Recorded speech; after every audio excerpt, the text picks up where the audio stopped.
Hello. Story 1. When I had reached the age of 18, I was employed as a babysitter for a family with 3 young sons who resided on the other side of town from my location. These children were aged 3, 5, and 7, respectively, and for the purpose of this account, I will refer to them as Adam, 3, Bobby, 5, and Chris, 7, collectively using the initials ABC. Adam and Chris presented the least challenge to care for. Adam was an exceptionally well-behaved toddler, and Chris typically occupied himself with video games and television. Bobby, in stark contrast, exhibited a highly unpredictable temperament, was notably selective about his food, and proved difficult to coax into sleep. My professional relationship with this family had spanned several months, leading to a degree of familiarity with their mother, Lucy, who was single-handedly raising her children. Their dwelling was a reasonably modest, middle-class residence, with Lucy receiving financial and other forms of assistance from her parents. Each of the 3 boys possessed his own private room. At that particular time, Lucy's employment involved night shifts, which meant my babysitting duties consistently extended until approximately midnight on weekdays. This arrangement proved compatible with my college schedule, as my classes typically commenced in the afternoon, allowing for a balanced routine in terms of work and rest. One evening, after engaging in some Planet Play Week games with Chris, I escorted Adam to his bed, followed shortly thereafter by Bobby. Chris's designated bedtime was 9:30 p.m., while Bobby's was 9 p.m. After ensuring Bobby was comfortably tucked in, I began instructing Chris to prepare for bed by changing into his pajamas once his current game concluded. Chris, however, adamantly requested that I participate in one additional game of Planet Play Tennis with him. I agreed, striking a deal that he would proceed directly to bed afterward. During our game, Bobby's cries for me echoed from his room upstairs. I promptly paused the game and ascended the stairs. Upon entering his room, he declared that there was a monster in his closet. I responded with a laugh, gently pinching his cheek, and uttered a phrase to the effect of, "There's no such thing as monsters," while offering to leave the closet door ajar to enhance his sense of security. I then inquired if this made him feel better, to which he simply nodded. Chris, from downstairs, was vocally annoyed, urging me to return, so I resumed our game of tennis, which we eventually finished without further interruptions.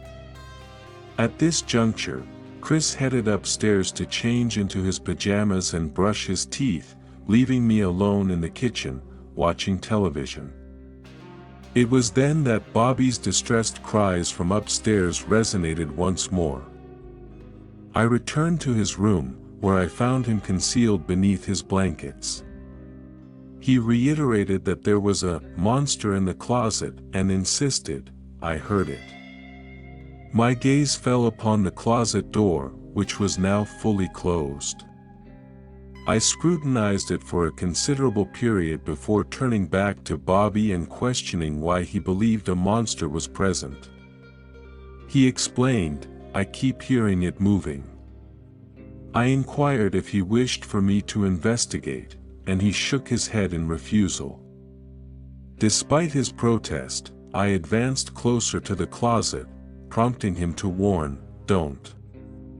I did not take his apprehension seriously until I, too, discerned a distinct sound emanating from within the closet. It was undeniably the sound of something alive inside, perhaps tapping against the door or situated behind it. Bobby then whispered, "See." I spun around, lifted Bobby into my arms, and declared, "We're going to another room." I also retrieved Chris from the bathroom and led both boys into Adam's room, where I secured the door. Adam's room and Lucy's room shared a connected Jack and Jill style bathroom, featuring 2 entrances. I entered this bathroom and telephoned Lucy, quietly asking if there was any possibility of an animal being present within the house or within its walls, given the sounds Bobby had reported and that I had now heard myself. She immediately sounded worried and instructed me to inspect the closet. I kept her on the phone as I proceeded back to Bobby's room. My discovery that the closet door was now ajar unequivocally confirmed the presence of an intruder within the house. I relayed this information to Lucy, who became instantly frantic, asserting that it was most likely her unstable ex-partner and urging me to evacuate the children from the house. A sudden sensation of imminent danger washed over me, a fear that her ex would abruptly appear and confront me. I rushed to Adam's room and successfully guided the 3 children out. Just as we exited, I distinctly heard the front door of the house slam shut. I cautiously peered into the living room.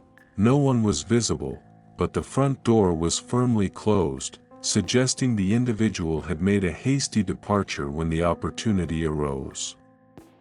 I then proceeded to lock the door and immediately dialed 911. Lucy arrived home prematurely from work and was present when the police responded. Without surveillance cameras or other evidence, there was no concrete proof that it was her ex-partner. Although her ex is Adam's biological father, Lucy intentionally kept them separated due to their contentious past, details of which I cannot disclose to protect her privacy. In essence, he struggled to accept their separation, and she had very recently blocked his phone number, which could logically explain his potential forced entry into the residence. The police advised Lucy to change the locks on the doors and implement similar security measures. Lucy acknowledged my discomfort with remaining in the house for some time after the incident. Consequently, she began arranging for the children to stay with a relative or for one of her parents to come and supervise them. I remain unaware of subsequent developments, as our communication eventually ceased.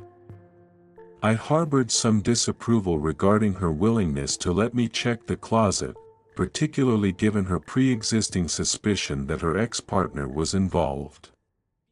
It was, without a doubt, a truly terrifying experience. Story 2. I had just turned 14 years old, and it was the summer of 2012. I was actively seeking employment. My grandmother had informed me about a family she was acquainted with, who had 2 boys named Alexander and Danny. Alexander was 10 years old, and Danny was 5.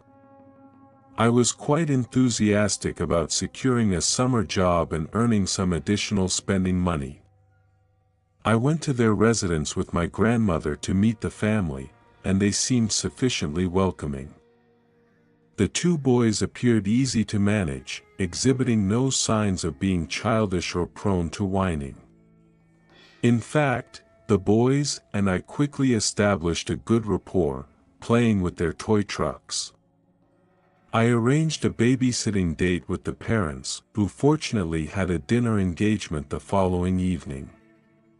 Thus, the next night, it was time for me to go to their house. It was a warm, humid, and rainy evening. Upon entering the house, I found the parents in the final stages of preparing to depart. They provided me with a written document outlining house rules, prohibitions for the children, and their established routines. Noteworthy was a small handwritten addition on the side that stated, "Danny swears he hears tapping on his window every night, but not to believe it because they think it's just a silly story that kids make up." Being only 14 myself, reading this was somewhat unsettling, but I eventually dismissed it from my thoughts. The night proceeded calmly. We watched television and played with toys. The boys caused no trouble, but when I informed them it was time to prepare for bed, I observed Danny beginning to procrastinate and showing signs of distress. I disregarded his behavior, attributing it to his age of 5 and a natural desire to extend his waking hours. Eventually, I managed to settle both boys down, and they went to sleep. Approximately an hour and a half later, at around 10 p.m., I heard Danny call out for me, his voice groggy yet loud. I hurried to his side and inquired about the problem. He reported that he had heard the tapping noise again. An immediate feeling of unease and nervousness enveloped me, but I simply flicked on the light and peered out the window.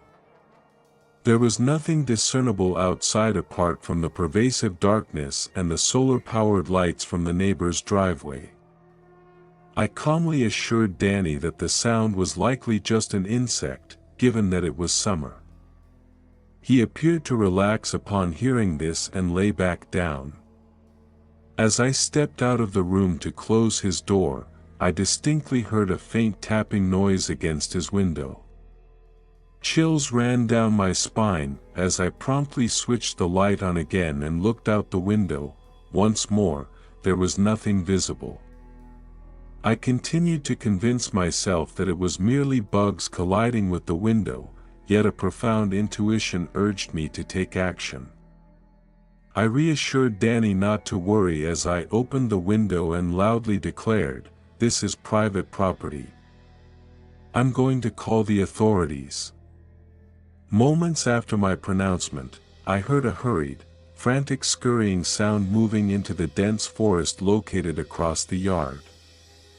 By this point, goosebumps had formed all along my arms and legs, and I immediately proceeded to genuinely contact the police.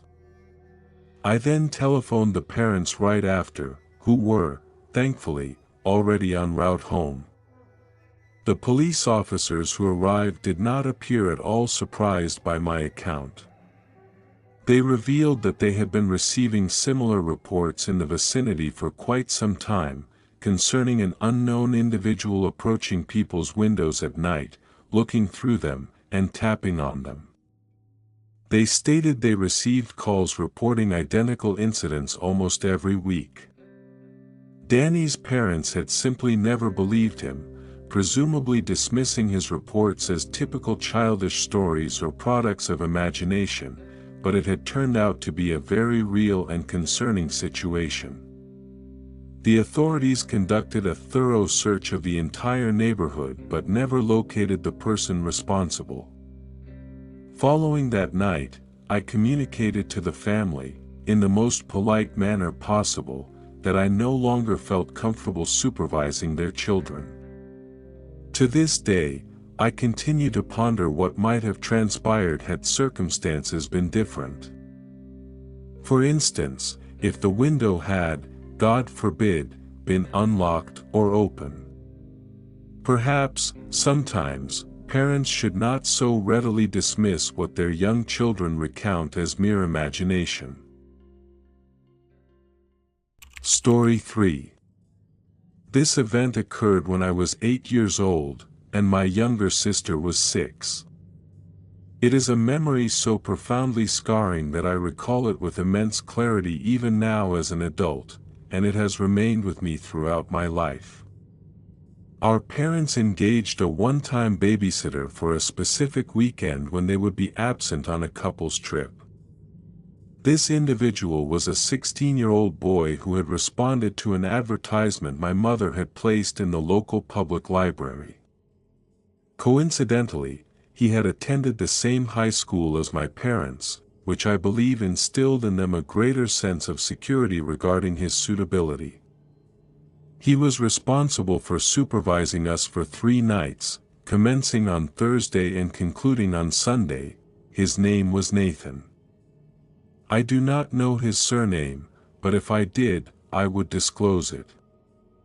Most of the first night remains indistinct in my memory. After all, I was only 8.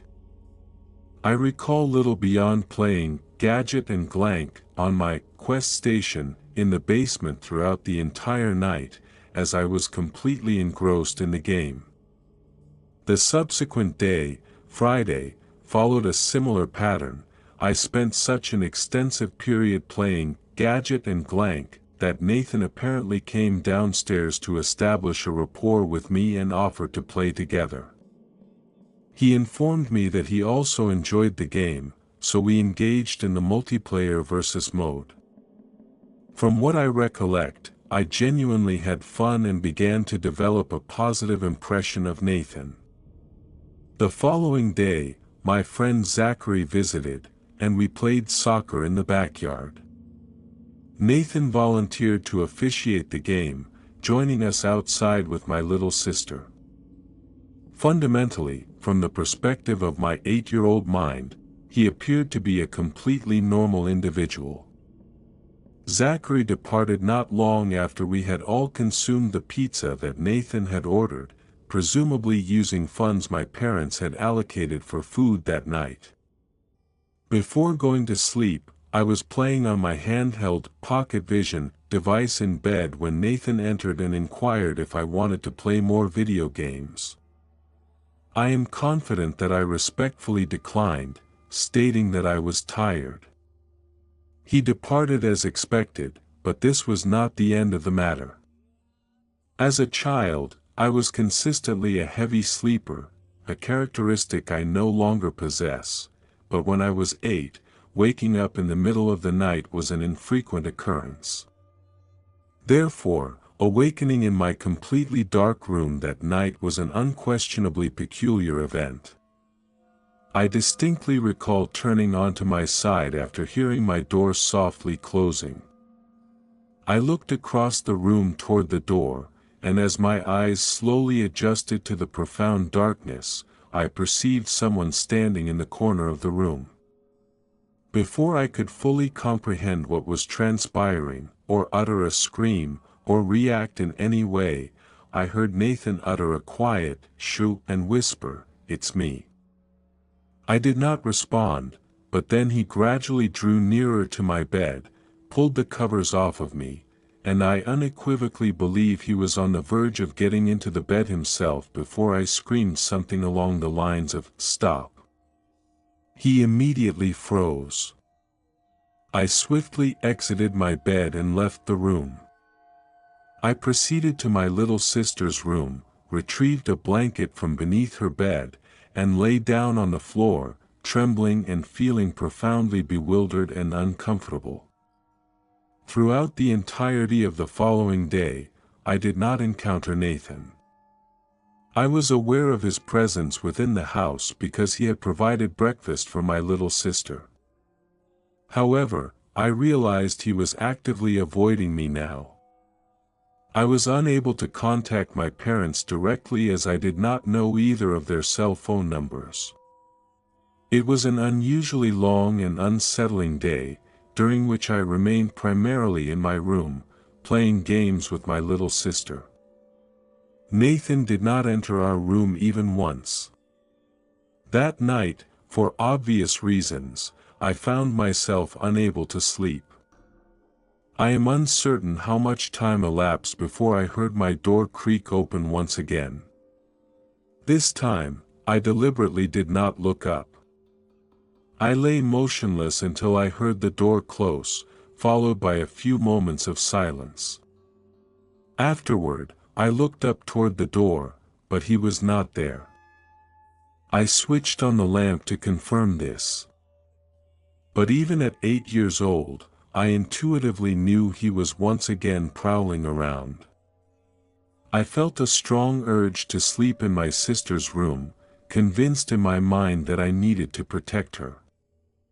I rose, gathered my pillows and blanket, and made my way to my sister's room. And behold, in the absolute darkness of the room, Nathan was already halfway toward my sister's bed. I shouted at him to move away from her, and he attempted to calm me down, claiming he was just checking on her. He hastily exited the room, and I immediately locked the door. That was the final time I ever saw him. The next morning, I woke up on my sister's floor and suggested we play games in her room until Mom and Dad returned, which, thankfully, was early in the day. We heard our parents arrive home and speak with Nathan outside, but we did not leave her room until he had departed. My parents inquired why I had slept on her floor. I do not recall what explanation I offered, but I know with certainty that I never disclosed the actual reason. In fact, I never did. I often regret not having told them all those years ago, so that Nathan could have faced consequences. I am afraid that because of my silence, he might have, at some point, successfully harmed a child. It is a sorrowful truth that I kept this experience bottled up throughout my entire childhood, simply because I felt too embarrassed and awkward to confide in anyone. Bye.